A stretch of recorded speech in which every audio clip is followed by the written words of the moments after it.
रायगड जिल्ह्यातील महाड तालुक्यातील कोथी धरणाचं जे काम आहे ते अर्धवट अवस्थेमध्ये आहे। आपण जर काही परिस्थिती पाहिली तर पुनर्वसनाचं काम आहे ते साधारणतः 80 ते 90% पूर्ण झालंय। मात्र धरणाचं जे काम आहे ते मोठ्या प्रमाणात पुढे गेलेलं आहे। आता या ठिकाणी घळभरणीचं जे काम असतं म्हणजे धरणाची दोन्ही साईडची भिंत कंप्लीट झालेली आहे। तर प्रत्यक्ष जो मधला सांडवा असतो त्याच्या कामाला प्रशासनाने सुरुवात केलेली आहे आणि पुनर्वसनाचं कोणत्याही प्रकारे काम सुरू नसताना घळभरणी प्रकल्पाला सुरुवात झाल्यानंतर इथले स्थानिक ग्रामस्थ ते एकवटले आहेत। त्यांनी विरोध व्यक्त केलेला आहे। आज जर का आपण पाहिलं तर मोठ्या प्रमाणात या धरणाच्या भिंतीच्या ठिकाणी ज्या ठिकाणी घळभरणीचं काम आहे या ठिकाणी मोठ्या प्रमाणात ग्रामस्थ आहेत, कोथीरी ग्रामस्थ एकत्र आलेले आहेत आणि त्यांनी आपला आक्रोश आहे तो व्यक्त केलेला आहे। या ठिकाणी जर का आपण पाहिलं तर ह्या धरणाच्या नंतर यांची ज्या पारंपरिक जमिनी होत्या, शेती होती, घरे होती, ही पाण्यात गेली। मात्र त्यांचा अजूनही मोबदला मिळालेला आहे। दादा, इथली काय परिस्थिती आहे, काय मागणी आहे तुमची? आज 17 वर्षे झाली या धरणाला। जर 17 वर्षे धरणाला झाली, आम्ही 17 वर्षे इथले कोथीरी ग्रामस्थ सहकार्य करत आलो आहोत। परंतु जर या एका कोथीरी धरणामुळे 11 गावं सुजलम सुफलम होत असतील तर एक कोथीरी गाव त्याग करायला तयार झाला।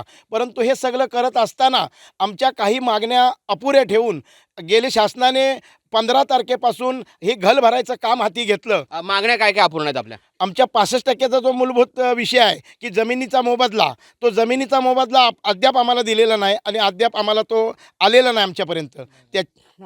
जर का आपण नाही मला सांगा इथं मेन का प्रश्न काय आहे? मुळामध्ये हा कोथीरी धरण प्रकल्प आहे, हा सिंचन प्रकल्प आहे आणि सिंचन प्रकल्पाला लाभक्षेत्र उपलब्ध आहे। मग लाभक्षेत्र उपलब्ध असल्यामुळे आमच्या जमिनी उद्ध्वस्त होणार, तर आम्हाला लाभक्षेत्रामध्ये जमीन मागण्याचा हक्क आहे आणि त्याप्रमाणे आम्ही नियमानुसार 65% रक्कम आम्ही शासनाकडे जमा केली आहे। 2011-2014 पासून आम्ही 65% जमा केली। त्या जमिनीवरती अजून अद्यापही 1 गुंठा जमीन त्यांनी शासनाने जमा केली नाही किंवा ॲक्वायर केली नाही। पुनर्वसनाचा प्रश्न सॉल्व्ह झालेला आहे का नाही? पुनर्वसनाचा हा एक अविभाज्य घटक आहे। लाभक्षेत्रामध्ये जर जमीन आम्हाला देणार नसतील तर आमचं पुनर्वसनच होणार नाही। पुनर्वसनाची कामं 90% चालू आहेत, त्यापासून आमचे मान्य नाहीत। पण जर आम्हाला लाभक्षेत्रातली जमीन दिली नाही तर आम्ही जायचं कुठं?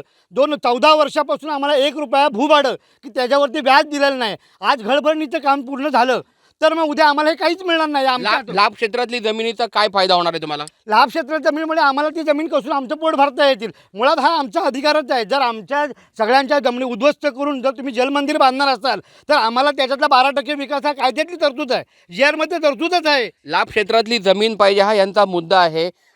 ताई, तुम्ही ह्या गावच्या ग्रामस्थ आहात, नक्की आता जर का पुनर्वसन होणार आहे, या ठिकाणी विस्थापित होणार आहे, काय प्रश्न निर्माण होणार? जोपर्यंत आमच्या मागण्या या पूर्ण होत नाहीत, ही घळ जर भरून गेली तर आमच्या पूर्ण गावामध्ये पाणी साचणार आहे आणि ही पाणी जेवढी वृद्ध माणसं आहेत त्यांनी येऊन बघावं प्रत्यक्षात या गावाची काय परिस्थिती आहे, की काय किती मोठी जीव घेऊन ही लोक इथं राहत आहेत। आम्हाला पण एवढी हौस आली नाही, पण आमच्या मागण्या तुम्ही पूर्ण करा, एवढीच आमच्या शासनाकडे मागणी आहे बस। माफक मागणी आहे की शासनाने मागण्या पूर्ण कराव्या नंतरच हे काम करावं।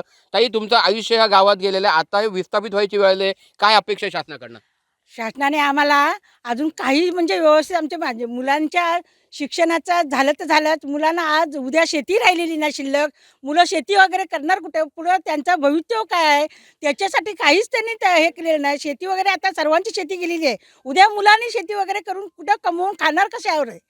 खायला तर त्यांना धान्य पिकवायला तर जमीन जागा पाहिजे, त्यांनी अजिबातच काही ठेवलेली नाही आहे। आणि ही जमीन जागा नसल्यामुळं मुलं आमची उद्या पुढं भविष्यात काय करणार आहेत?